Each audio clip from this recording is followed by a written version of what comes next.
Bom, o transtorno do espectro autista, né, também conhecido como TEA, um termo que designa de maneira mais abrangente variados diferentes sintomas que se enquadram, né, no autismo, por estarem relacionados com algumas perturbações ou alterações de desenvolvimento neurológico ou dificuldade de comunicação, como fala, né, esse tipo de sintomas.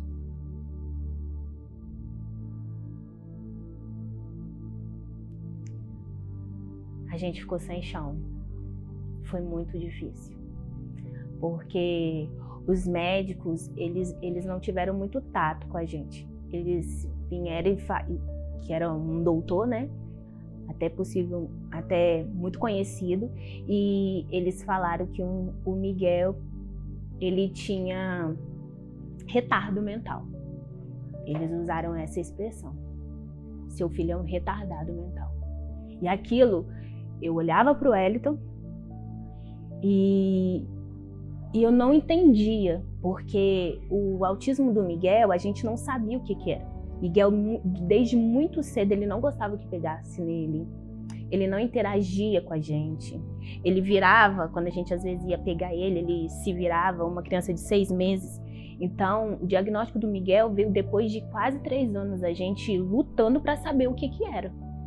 Então, assim, na hora que você chega, Miguel passou por vários médicos para saber se era realmente, mas eles nunca tinham falado sobre autismo. E eu só fui entender o que era autismo quando realmente chegou na minha casa, bateu na porta da minha casa. Então, assim, me assustou. Quando o médico veio, ele é um retardado mental. Ele vai sempre depender de você e vai ser desse jeito, grosso, sabe, muito grosso. E eu olhava pro Wellington e a gente saiu arrasado. A gente não tinha chão. E eu lembro que foi em Itacibá. Pra gente vir embora, parece que foi muito tempo.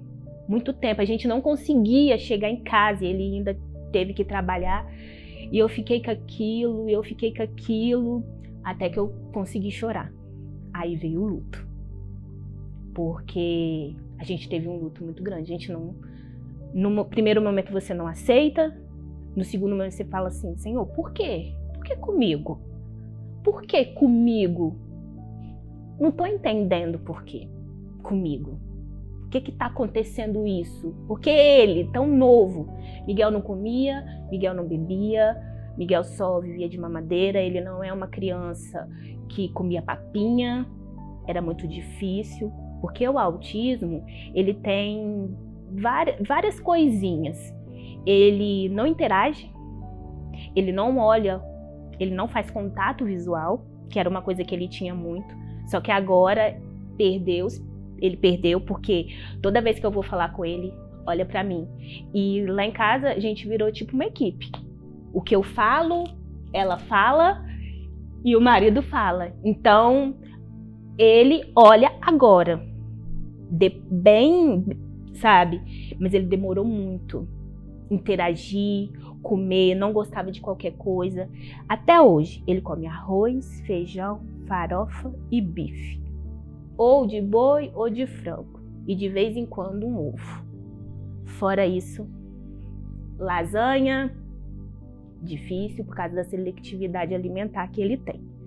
Então, assim, foi muito difícil. Até você entender o que ele precisa, né? Ele não falava, porque existem os que não falam, que não é verbal. Mas, graças a Deus, ele começou a falar. Depois dos 3 anos, né? Que ele começou a falar. Então, assim, foi muito difícil. O diagnóstico é muito difícil. Você sabe, a gente que é mãe, a gente sabe quando tá acontecendo alguma coisa. E quando você leva nos médicos e você fala, olha, tá acontecendo isso, e os médicos, eu não sei, vamos fazer, porque não pode dar um diagnóstico que ele chega, ele é autista, não. A gente demorou pro diagnóstico 3 anos, né? 3 anos. Diagnóstico do Miguel. Foi 3 anos.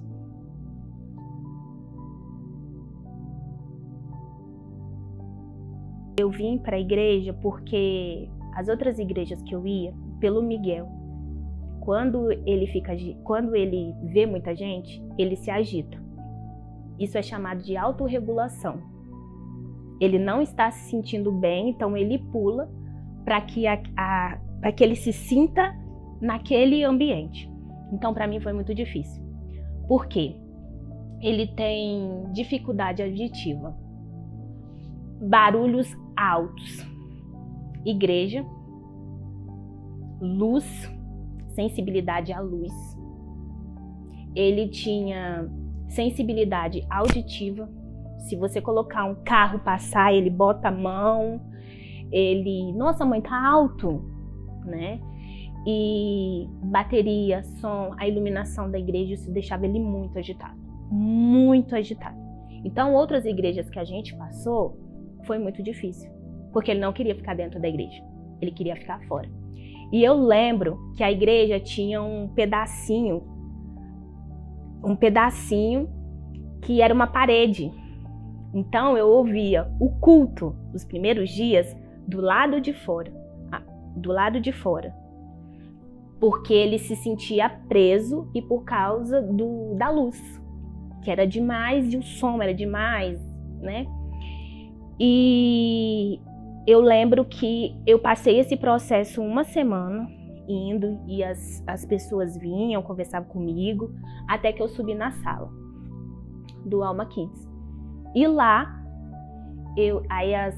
eu fui e falei, olha, tinha uma tia. Aí teve um dia que eu cheguei na igreja e tinha uma tia. E essa tia é a tia Pati. E ela viu eu conversando com o Miguel. Porque como ele não me olhava, eu tinha que abaixar e falar, filho, olha, você vai pra salinha hoje, porque tem salinha aqui. Aí ela foi, assim, de um amor, de uma sensibilidade, e falou bem assim, vão, Miguel, a tia vai estar na salinha. E desde esse dia, todas as vezes, eu lembro que eu estava tão cansada que eu tinha dias que eu não dormia. E a única coisa que eu queria era ouvir o culto para me sentir, né? Porque quando você entra na presença de Deus, ele te conforta. E eu estava tão cansada, tinha dias e dias que a gente não dormia.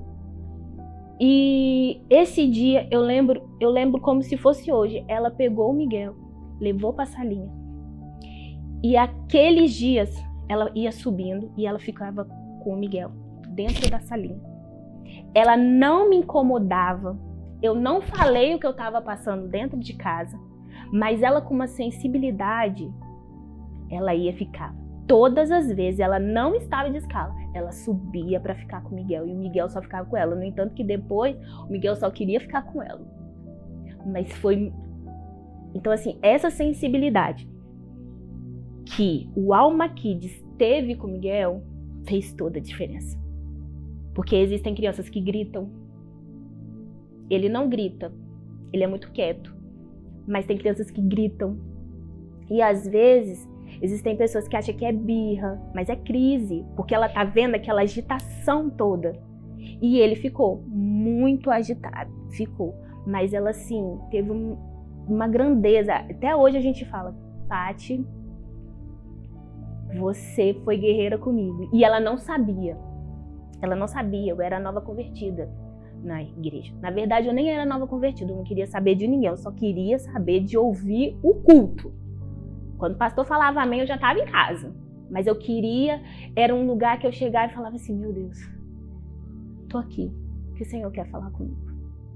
Foi muito importante o abraço que ela me deu, sabe? Todas as vezes ela, ó, vamos firme. Ela foi muito boa comigo, muito, muito.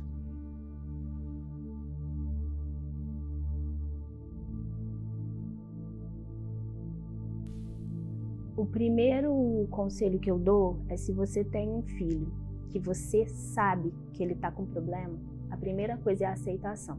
Porque existem muitas famílias que não aceitam. Vão nos médicos e sabem que as crianças têm, mas não aceitam. Não aceitam. Então, assim, para mim, foi muito importante eu ter a família que eu tenho, o marido que eu tenho. Por quê? Porque 80% das mulheres são largadas. Porque não é fácil ter um filho autista. Você redobra a sua atenção.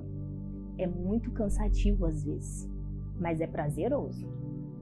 Você sabe que aquela criança depende de você, que ela está interagindo, que ela está fazendo, você está vendo o que ela está se tornando. Então, assim, primeiro, aceitar o diagnóstico. Eu sei que tem um tempo de luto, eu sei que vai doer, mas a primeira coisa é a aceitação. E o segundo é empatia. Uma palavra tão pequenininha, mas que faz todo o significado. Ensinar os filhos a ter amor, independente se ele tem autismo ou não. Respeito, porque muitas vezes a gente não tem. É respeito, respeito e empatia.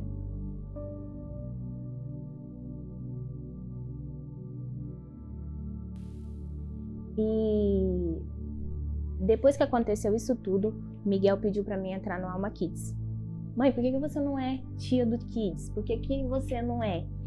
E eu, meu Deus do céu, já tem Miguel, vou entrar no tia do Kids. O que eu vou fazer no tia do Kids?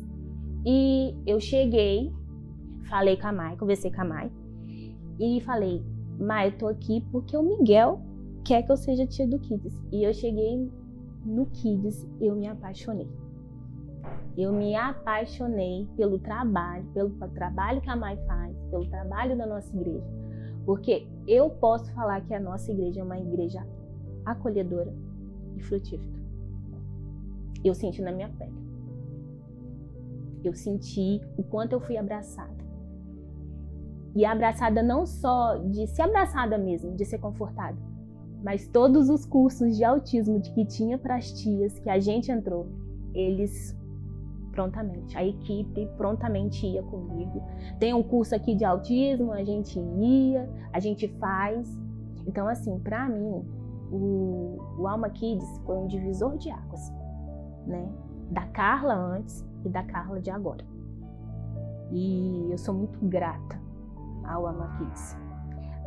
Aí, no começo, eu perguntei por que eu? Por que eu, Deus? E agora eu me pergunto, eu sei muito bem por quê. Porque assim eu posso ajudar pais e mães, como a gente tem ajudado. Porque a gente só consegue falar daquilo que a gente passa. Não tem como você não passar e você não falar daquilo. As pessoas vão sentir, porque elas estão sentindo a mesma dor. A dor que elas estão passando eu conheci de perto. Então não tem como, né, uma mãe que vem desesperada, outra mãe, uma mãe atípica vai entender, uma outra mãe não vai entender. Então, o que eu posso dizer é que eu estou no Alma Kids para ajudar outras mães, como eu tenho ajudado outras mães, outras crianças. Só. Esse é o meu destino, esse é o meu propósito. Você quer falar alguma coisa? Quer falar? Eu amo Kids? Claro que sim. Então fala. Eu amo Kids. Eu te amo. Eu te amo, titia. Oh.